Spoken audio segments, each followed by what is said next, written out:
How's it going there, YouTube? Well, this is Sunday morning here. Kind of out tinkering around in the shop. We had one heck of a rainstorm up here last night, and I kind of wish I pushed that little John Deere R72 in one of the buildings here. First of all, I didn't realize it was going to rain last night, but oh well, I guess it's not the first night it sat outside, but you guys know me well enough. I don't like to let stuff sit outside. But I've been kind of tinkering around here in the shop for a little bit and kind of looking at this little Oliver 145 here. And then last year when I started, it didn't have any spark, so that's actually kind of a first. Is I've owned this tractor since 1997. It's the first year it hasn't really started, or I haven't done anything with it, I should say. But I'm kind of wondering if maybe some moisture got into the little magneto, because this last winter was the first winter I let it sit in the carport instead of in the steel building.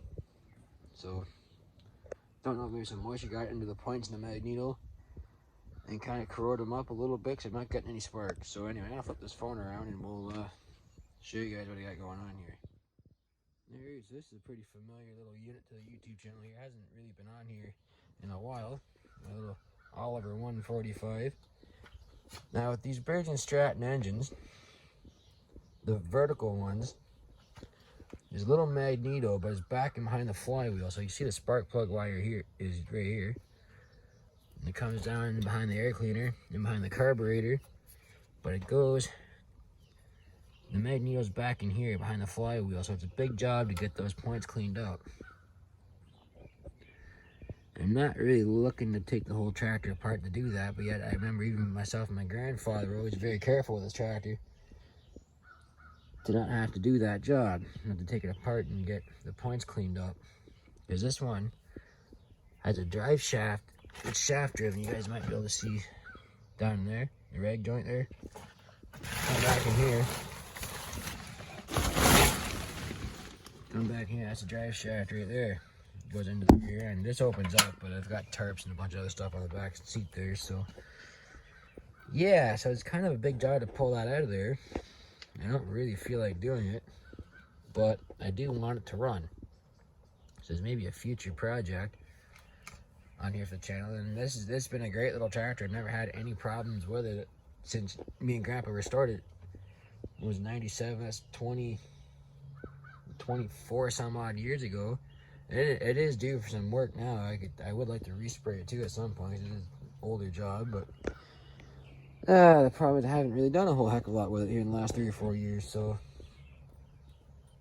can't really blame nobody else but myself. But I do know there's a spark issue because I got my little tester on here, and I do know my tester's good because I just used it the other night in the little R72 there.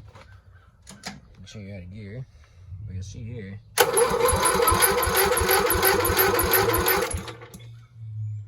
And a little light bulb in there is supposed to light up when magneto impulses, so something's just not quite right. And I know the battery's hooked up right, because it wouldn't do nothing if it was reversed. Plus, when we made these battery cables years ago, we made them long enough so you can't get the battery in reverse, so it won't work the other way. So that was a fail-safe there.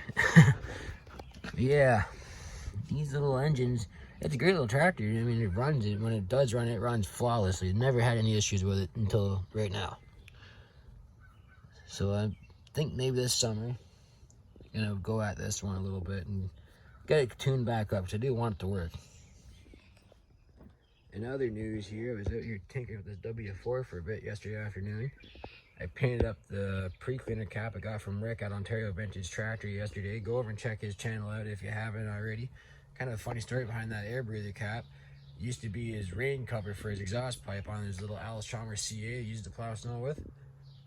That breather cap's actually off a Super W4, so I don't know, maybe I'll get a third of a horsepower out of the tractor pull when I go to take it in, if we ever get a tractor pull this year. Let's also put that taillight back together. I've had this taillight apart since the fall time, and I got it repainted the way I want it, but I had it in reverse, so I had it on this side. But then I got thinking I better look back at the original video when I brought the tractor home, because that's going to make things awful difficult to get on and off the tractor, and I couldn't exactly remember how it went back together. So yesterday I had it together in reverse. That's why the clamp's upside down right now. But I got enough charge in my battery that still got power, so that works. Of course, I got the new wire there. There's another hanger that's supposed to go up here somewhere. I got it, had it here yesterday somewhere. Oh, it might be in the toolbox now. I moved it. And to hang that wire up, but I also saw on another tractor, I think originally that wire ran up inside the fender somewhere here, so I may go ahead and change that too at a later date, but for now it works just fine. I'll clean the other hanger up and I'll hang the wire up there somewhere. I do need to charge the battery though for the W4 because I got enough power to run my lights, but I don't got enough power to run my starters. So I was also doing some cleanup on the air breather pipe there. Of course, I already sanded it, taking the hood on and off.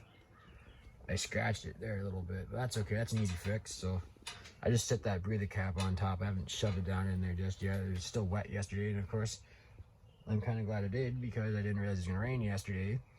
I would have left it outside and would have had to redo it again. So brought it in here and just set it on top and let it dry. Same with the tail light. I painted it yesterday. I painted the trim ring and all that stuff for it last year in the fall time, but I wasn't happy how this came out, so I redid it yesterday too. So yeah, a couple little odds and ends, but I did notice here the other day, you guys may remember I was talking about a rim that was possibly going bad. This is what happens when you guys run calcium in your tractor tires. There's nothing in it now, but I got a little bit of a soft spot there by that valve stem. Got to keep an eye on it. It's been kind of dribbling out there a little bit, so may need a rim here at some point. If I come across a good 26-inch rim, I'll probably just get it.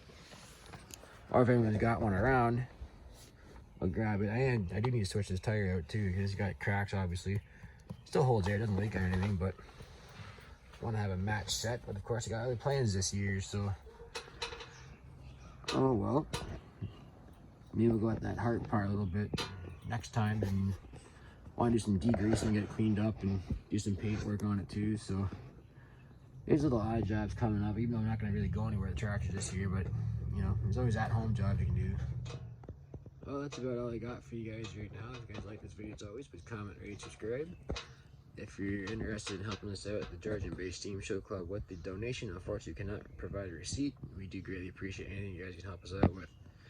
I'll see you guys on the next video. Oh yeah, don't forget about that giveaway too, the little X9 1100 John Deere Combine. I'm going to run that giveaway till about the May 2-4 weekend.